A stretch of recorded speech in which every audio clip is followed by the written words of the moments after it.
जय जगन्नाथ आम शिक्षादान परिसर को आपण मानक अनेक अनेक स्वागत एवं शुभेच्छा जनाऊँगी। आज विषय वस्तु है समीकरण समाधान पद्धति कौन। विगत अध्याय आम समीकरण समाधान नियमावली कौन विषय अवगत थे। आज किंतु आम समीकरण समाधान पद्धति विषय अवगत होगा। समीकरण समाधान आम जो अज्ञात राशि मान को पाऊ से मान को आम समीकरण सिद्ध कहीपर, मूल कहीपर, बीज कहीपर, समाधान यही समीकरण समाधान आमर तीनोटी पद्धति द्वारा सहज एवं सहज साध्य होता है। कौन कौन से तीनोटी पद्धति? गोटे है अज्ञात राशि विभिन्न मान बसैकी समाधान करिपारिबा, आउ चारि गाणितिक प्रक्रिया द्वारा समाधान करिपारिबा, यथा जोग वियोग गुणन हरण। तापरे तृतीय समाधान पद्धति होची पार्श्व परिवर्तन द्वारा। से प्रथम आस देखिबा x + 5 = 8।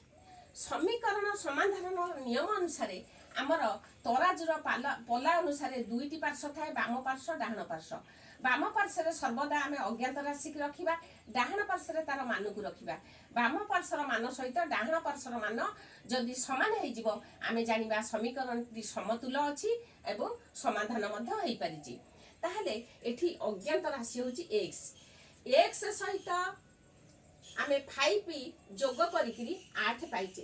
ताहले ए x र मान केते हेइथिले ता सहित आम 5 जोग कले आमर 8 पाइबा बा 8 पाइबा जोगफल। ताहले प्रथमे आम x र मान को 0 रु आरंभ करिबा। s र मान को आम 0 नबा। ताहले कोन करिबा 0 + 5 = 80। एटा संभव नुहे। 0 सहित 5 जेतबेले जोग हबो 5 हबो। बाम पटर मान 5 हैला बेले को डाहाण पटर मान 80 = not equal to 80। सेमती x र मान जदि आम 1 नबा ताहले 1 + 5 = not equal to 80। कारण 1 सहित 5 जोग कले 1 केबे 8 हेइ परिबनी। पुणी x = 2।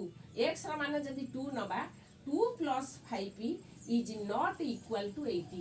यह मध्य 8 हेइ परिबो नाही। तापर आमे x र मान को 3 नबा। x 3 +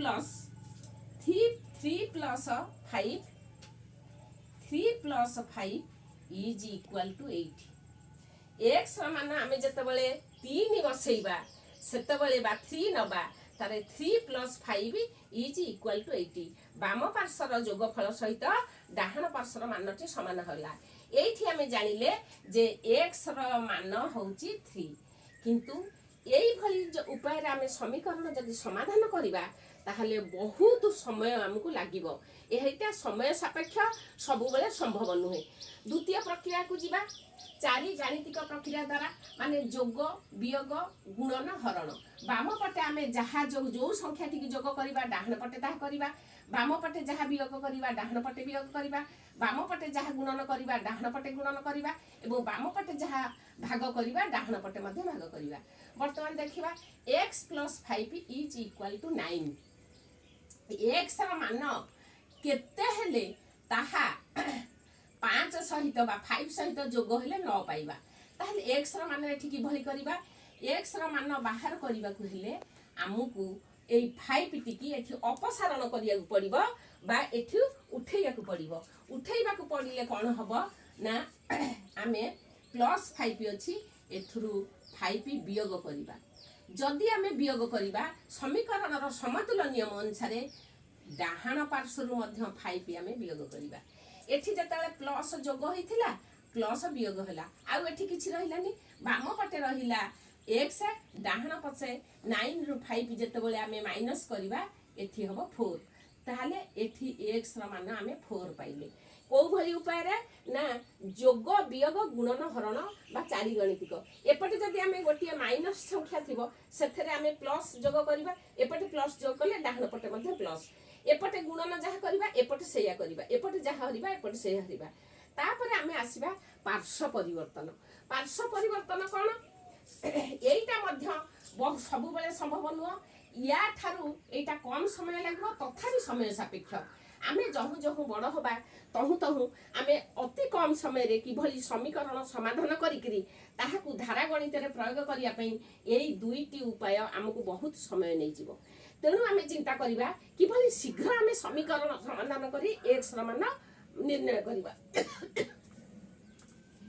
ताहले एई द्वितीय उपाय रे आमे जो भली कले जे x प्लस 5 माइनस 5 हेले एपटू 9 माइनस 5 ता अर्थ आमे बाम पटू 5 प्लस 5 की अपसारण करिबा बा उठेइबा को हेले डाहण पार्श्वे आमको कौन मिलिला ना माइनस 5 टी मिलिला।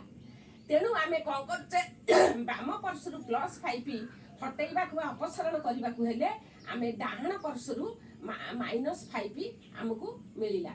तेणु आमे कहू बाम पार्श्वर प्लस 5 टी पार्श्व परिवर्तन करी माइनस 5 होईची। तेणु एठारे आमे कहू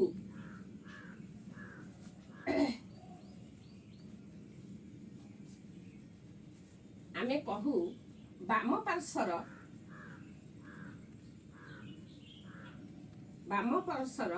प्लस 5 रो पार्श्व परिवर्तन घटी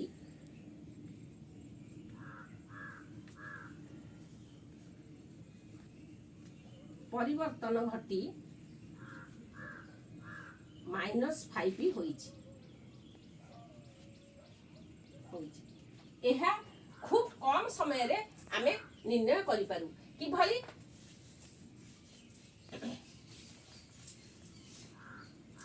ना x plus 5 is equal to 9 x equal to ना 9 एटा प्लस टा एपट को गले माइनस हबो बा इक्वल टू 4 अति सहज उपाय रे आमे खूब कम समय रे समाधान करू।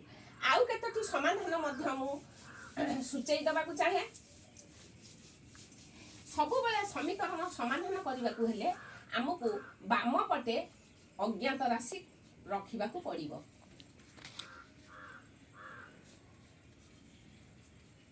एई समीकरण टी हमें किभली समाधान करिबा आमे देखिले एई तीनटी पद्धति द्वारा एई जोड़िक बहुत समय सापेक्ष एईटा हमको कम समय लागियो बहुत सहज मध्य हबो। तेणु आमे पार्श्व परिवर्तन द्वारा किभली करियो समीकरण र नियम अनुसार बाम पार्श्व सबु बेले अज्ञात राशि रहिबो। तेणु एठी अज्ञात राशि होची 2x ए डाहाण पार्श्व अज्ञात राशि होला प्लस x। तेणु आमे प्रथमे अज्ञात राशि की बाम पार्श्व को नै आसीबा। अच्छा 2x रु x गले केते रहला x plus 3 is equal to 8। वर्तमान आमे 3 बा 3 की एठु अपसारण करिबा बा हटेई दबा ताहाकु कोन करिबा पार्श्व परिवर्तन प्रक्रिया द्वारा x इक्वल टू 8 एपटू प्लस टा एपटू गले माइनस होई जिवो equal to x equal to 5। एई भली उपाय रे हमर जल्दी अज्ञात राशि डाहाण पार्श्व थिबा ताकू बाम पार्श्व को आनिबा बाम पार्श्व जे संख्या थिबो ताकू डाहाण पार्श्व को नै समाधान करिबा। तेनु आजिर शिक्षादानटी आपण मानकु किभली लेखिला सुचिंतित मतामत देबे। आजिर शिक्षादान को मु एइठारे विरति देउची एवं समाप्त करूची। जय जगन्नाथ।